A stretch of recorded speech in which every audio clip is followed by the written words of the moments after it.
What exactly are the differences between a duke, an earl, a baron, etc.? Why does one outrank the other, and what are their privileges? No, that's a good question.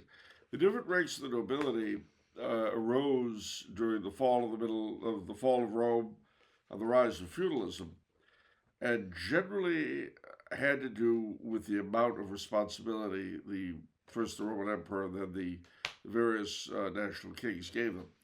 So the dux, is a Latin word meaning leader, duce in Duce, Italian. yeah. Uh, and generally it was a provincial title. So the Dux Bellorum was the Duke of Battles. In other words, he was a provincial official who was completely concerned with the whole province. Okay.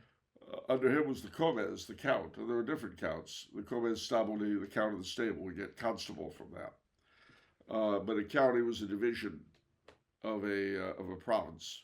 Okay. So basically, the lower the title, the fewer the responsibilities. So a duke, the territorial title of a duke was a much larger area usually.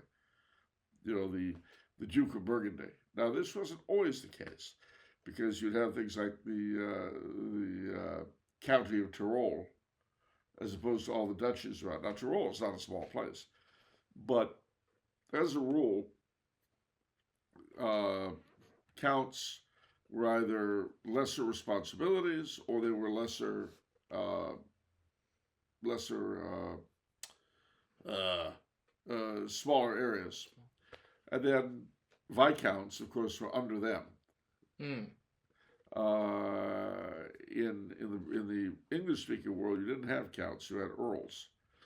But a female earl is called a countess. Okay.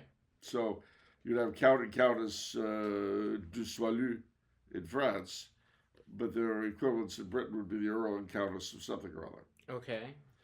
And then, so it went, the Marquis, the Margraf, was higher than a Count, and he was generally a commander of a border area originally.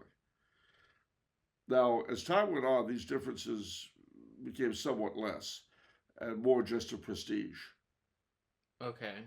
So the ranks formed, but then you're made a marquis instead of a baron, not because of what you do, but because, or rather, how do I put it? Because I want to give you, I'm the king, we'll say, I want to give you more prestige than somebody else. I make him a baron, I make you a marquis. But the baron so and so might very well be the prime minister. And you're just a fellow who, you're an industrialist who did something I really like. I see. So this is probably sort of happening as responsibilities are diminishing in general? Yeah. Yeah. Because imagine it like this. Imagine that the beginning of the nobiliary system is when the central, first of Rome and then eventually the Carolingian Empire, is breaking down into feudalism. Yeah. But then, slowly but surely, Humpty Dumpty picks itself up again, and you have the modern state emerge. Yeah. So, uh, for each of these changes, the nobiliary titles sort of change with them, I see. but not in title, but in function. Yeah. And similarly, in France, for instance, in the 17th century, the King of France created a whole bunch of new titles. And you had what we call the noblesse de la paix, who were the old medieval feudal nobility who had fought for the king, who had been knights and things like that. And then it was called the noblesse de la robe, the nobility of the robe, as opposed to the nobility of the sword. And these people were civil servants and bankers, and you know. Now, eventually, they would sort of merge socially. And in countries where you had kings still creating them, uh, into the 19th, 20th centuries, let's say you're made a nobleman, your children, you yourself would not really be accepted as a social equal in all likelihood, although they'd have to pretend. Your children, much more so, and your grandchildren, you know, not a problem. And in that sense, the nobility in such countries was much more fluid. than what it became in republics. Because once you stopped having new noblemen made, it was frozen into a caste, which is where it is now in the vast majority of countries, because only a couple of countries, even monarchies, still create nobility regularly and freely. And there were reasons for this. One of them is that the governments didn't like the idea of the kings being independent. And one way that they could be independent was by creating nobility for their own sake.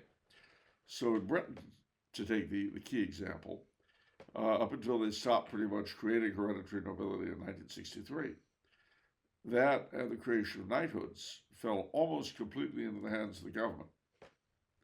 And so what you would have from time to time, try not to be shocked at what I'm going to say, you'd have the honors sales scandals.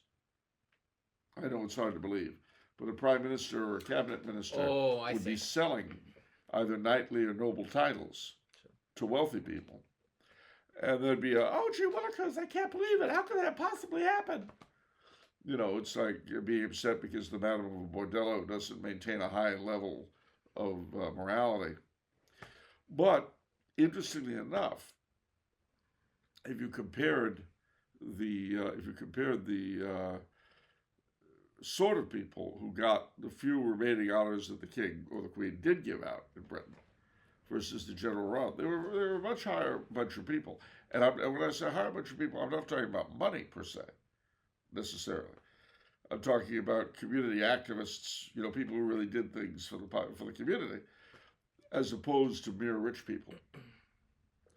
And so I've always said the one way to end honor scandals is simply to take it completely out of the hands of the politicians and put it in the hands of the king.